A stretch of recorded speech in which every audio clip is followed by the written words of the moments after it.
YouTube! What's going on, people? It's the Red Mist LFC Ninja back with a bit of a back up rewind type review because we're going to be talking about the Super Cup. First of all, there's a few matches got to get through because I've been so busy with my work and full-time job. I ain't even been able to voice my opinion all over Twitter and YouTube. Yeah, as you might see, I'm totally new to this. I only started doing it last season. I just don't get the time to link up with the boys, get to matches all the time, and I just need to voice my opinion. So I'm on Twitter, I'm on Facebook, I'm on a few different social media, a bit of Instagram there, following and liking and tweeting all Liverpool stuff. You know how it is. You just write replies, Redmen TV, Anfield Rap, that stupid dude from across the road, the Anfield Agenda, Mr. Baldhead. Yeah, you can check out one of the videos. Me and him had a little bit of beef, and I made a little video about him. I don't even know if he's seen it, but I don't really care. He was a dickhead for what he said. Anyways, guys, yeah, so let's get back straight into it and switch up the thing. As you can see, my tactics screen here, 2-2 was the final score. Let's just quickly run through this game. I know you guys have heard it, etc, etc, etc, but I want to quickly just do it anyway, and then we can move on to the post-match for Southampton and then on to Arsenal. So it's going to be quite a long video, maybe 20 minutes or so, and yeah. So guys, the starting lineup is, as you could see, it was Adrian in goal, Van Dijk, Matip, Gomez right back, Robertson left back, Fabinho holding with Milner and Henderson, his workers in front, Salah right wing, Mane through the middle, and Oxlade-Chamberlain getting his first start out wide. Our substitute bench was Origi on the bench with Firmino, Shaqiri, Wijnaldum, and then Alex Oxlade-Chamberlain. It's that light skin thing, isn't it? You see two light skinned brothers, you think they're the same person. No, Trent Alexander-Arnold. We did have a backup goalkeeper, the young kid. I can't remember his name now. And I've got him, but I haven't uploaded this picture just yet. So apologies for that. But you know the guy I'm talking about. In fact, let me just check the substitutions because he's definitely on it. There he is. Calmihin Kelleher, yeah, that one. I don't even know how to say his name. I'm gonna have to learn that, get a little bit of practice in. So yeah, guys, he was our substitute goalkeeper. Dropped from the squad was LaRouche, Lallana, Harry Wilson, Dejan Lovren. Not really sure what's happening with him at the moment. Ryan Brewster, Keanu Hoover, and Mr. Elliott. On the injury list is Keita and Alisson. So guys, let's get straight into it. It was a really strange game. Liverpool didn't put out the strongest team. Chelsea came with pretty much their strongest team. They went with Arrizabalaga in goal, Christensen, Zuma at the back, Emerson left back, Aspilicueta right back, Kante, Jorginho, Kovacic across the middle, Pulisic, Giroud and Pedro up top. For me, that's their strongest team, barring Rudiger. Probably Rudiger in for Christensen, because I just think Zuma has the physical edge to cope in the air, header in, and I think Rudiger is a bit more physical than Christensen. But saying that, I think Christensen's the baller out of the two centre backs. You know, he carries the ball well. So yeah, guys, but that was a team that Chelsea brought, and they was not playing around. We had a decent team up, but Milner wouldn't start, Oxlade wouldn't start, and arguably Joe Gomez wouldn't start, and Adrian definitely wouldn't start. So I'm not surprised that Chelsea hang in there. They gave us a really good, difficult match. And I just think we played absolutely abysmal. It was poor. We was awful. Like I don't know what was happening. I was in Middlesbrough because I had something to do with work, and I was in a bar watching it. I was just like, geez, what? I don't even know. It was that crazy. But you know, when the Giroud scores, I'm like, oh my god, really? How is this happening?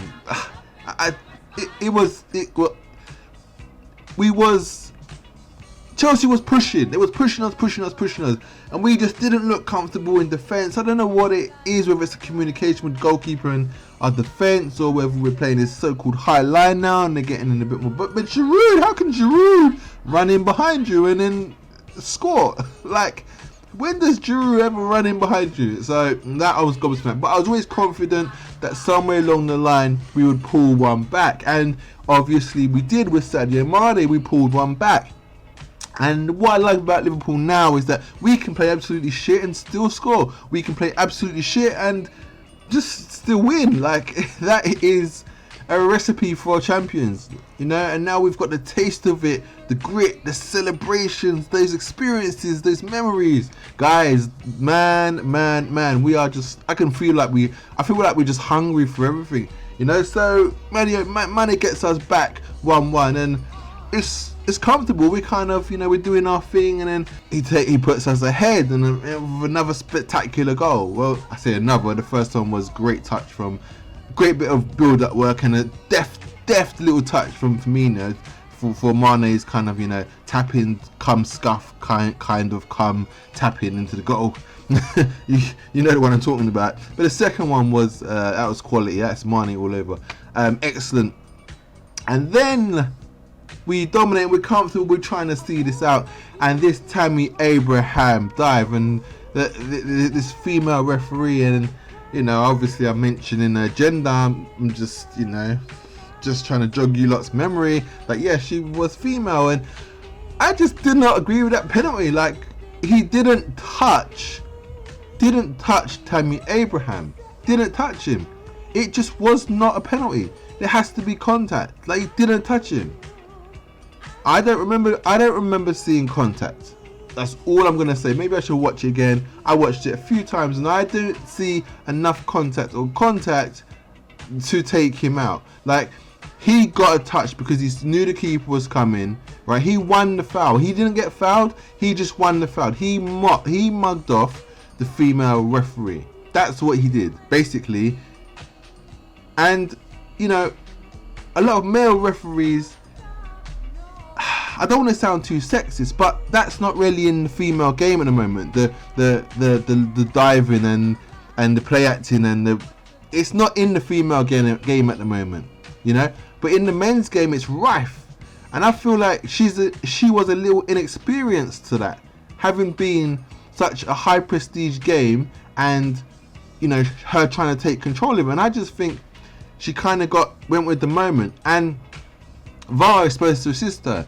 And I feel like she didn't want to use VAR because she felt like it was a penalty, right? Not because he was fouled, just that he was impeded in some sort of way, which denied him that goal scoring opportunity by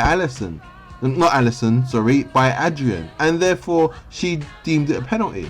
VAR should have spoke to her, right? And I believe they did, because they contact the referee and they say, blah, blah, blah, blah, blah. We think you should see this.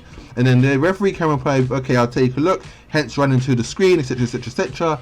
Or they just fob it off and then they move on. And she moved on. Once she's made that decision, the play continues and it's a penalty, right? So that's the next phase of play. That phase of play is over, and the next phase of play is the penalty, right? So once the penalty is about to be taken, then VAR comes into play again to see if the penalty is legitimate. So once the penalty is taken, VAR does his checks, make sure it's legit, and boom. So that was 2-2. People talking about Adrian coming off the line. Listen, it says goalie has to be on the line when the penalty is taken. Well, no, because when Tammy took the penalty, as soon as he connected, Adrian's right foot was still on the line. And the rule states goalkeeper has to be on the line when the connection of the kick has been taken. So that should never have been taken again. It was a fantastic save. It is what it is, and Liverpool win 5-4 on penalties. But yeah, I definitely think the referee should have gone and looked at VAR and maybe thought about a decision. She didn't want to. What can you do? It is what it is. I feel like that's her mistake. But are we going to have referees always consulting VAR? Ultimately, at the end of the day, it is the referee's decision, right? Not VAR. VAR isn't the new referee. VAR just assists the ref. into making the right decision. If she still thinks, even after seeing it on VAR or being advised by VAR, that is the right decision to make, and that there was contact or there was some kind of impeding kind of weird thing going on with that tackle, then she's going to give a penalty. And you know, women don't change their mind either. Once they've got something, their eyes set on something, it's over. Like, you're done, you're finished. You ain't turning them. You ain't turning a not mind. You're not changing her mind, right? So guys, yes. Anyways, Liverpool, we lift the Super Cup. We are now the most successful team in England. Fantastic, great stuff for Adrian, massive confidence booster. And yeah guys, so let's move on from this one to the Southampton post match and have a little bit of chit chatter around that. And welcome back guys, this is the full-time post-match review of the Liverpool-Southampton game. So let's get straight into it. This was the starting lineup for Liverpool. As you can see, Adrian in goal, Van Dijk, Motm, and then Alexander-Arnold right back, Robertson left back, Milner, Wijnaldum, and Oxlade across the middle, Mane, Salah and Firmino back as our main front three. So there's some real subtle changes. Oxlade dropping back into midfield from left wing, which he played against Chelsea in the Super Cup the game prior. Milner coming back into the side after starting the Super Cup and then being substituting, if I can remember correctly. And also Wijnaldum coming on as a substitute, coming on as a substitute in the Super Cup. I think gets a start here for Liverpool against Southampton, and that makes up our three-man midfield. And when I first saw it, I was a little dubious because it's only Ox's second game, but I think Southampton is a good club, to a good place rather. They're not too much of a threat going forward. Should have been comfortable. He needed game time. He needed to find form, and I think it was a good choice from Klopp. Milner also is going to give you that solid work rate, basic skills weak, but committed, and it's going to do a simple job. And against these kind of sides, a simple job is all you need to be done. Wijnaldum will just do what he does best. Be the genie that he is and just, move around, create spaces, link play, just keep the flow going, just, do what he does best basically. And then the defense is just the defense. So guys, what can I say? It was a strange match. I felt like we was in control, and that sometimes we wasn't in control. I was getting nervy as it was approaching half time, and luckily Mane calmed my nerves with that goal around about the 45-minute mark, maybe 46 minutes, something like that, to bring us in at half time 1-0 up. And then we came back out and we was comfortable. I felt comfortable. There was some opportunities for Southampton. But there was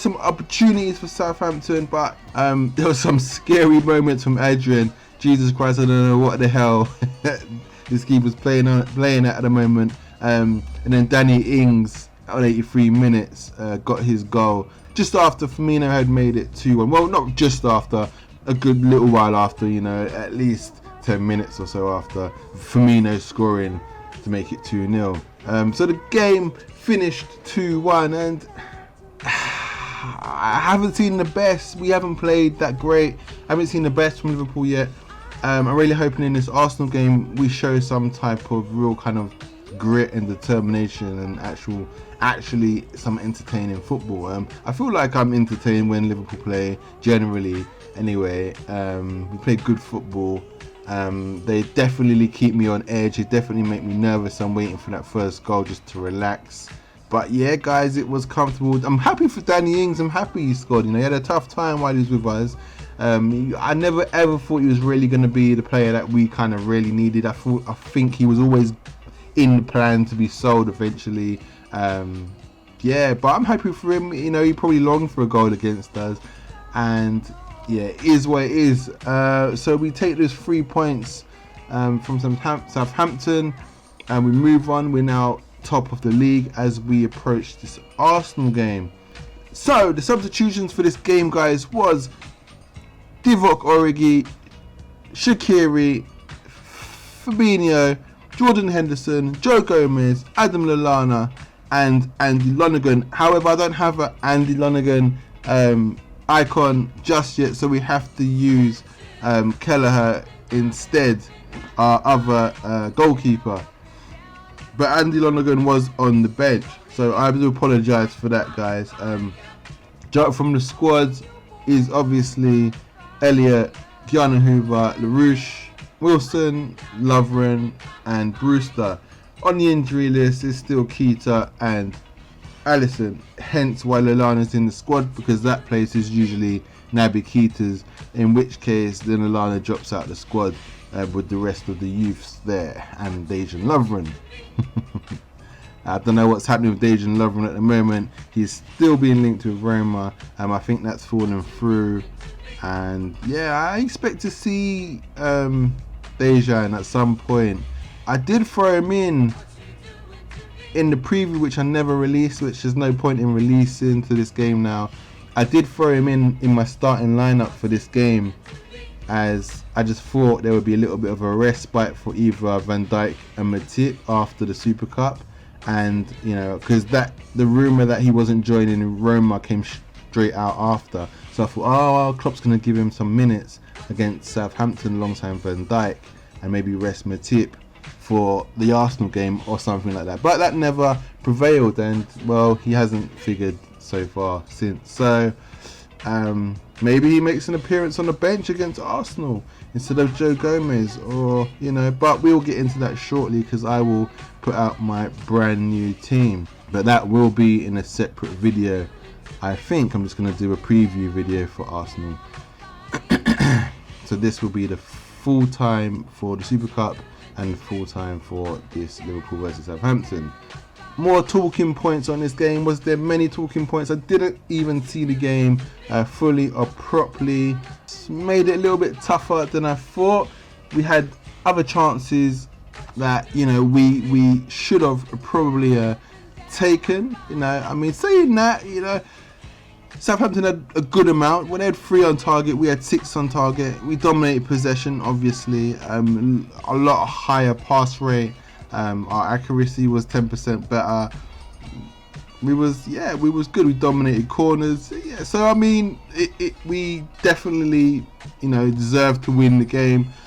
Maybe Southampton, you could argue, deserved something out of it, but we are European champions. So unless you're playing really well against us, which you have to, it's unlikely you're going to get much from the game.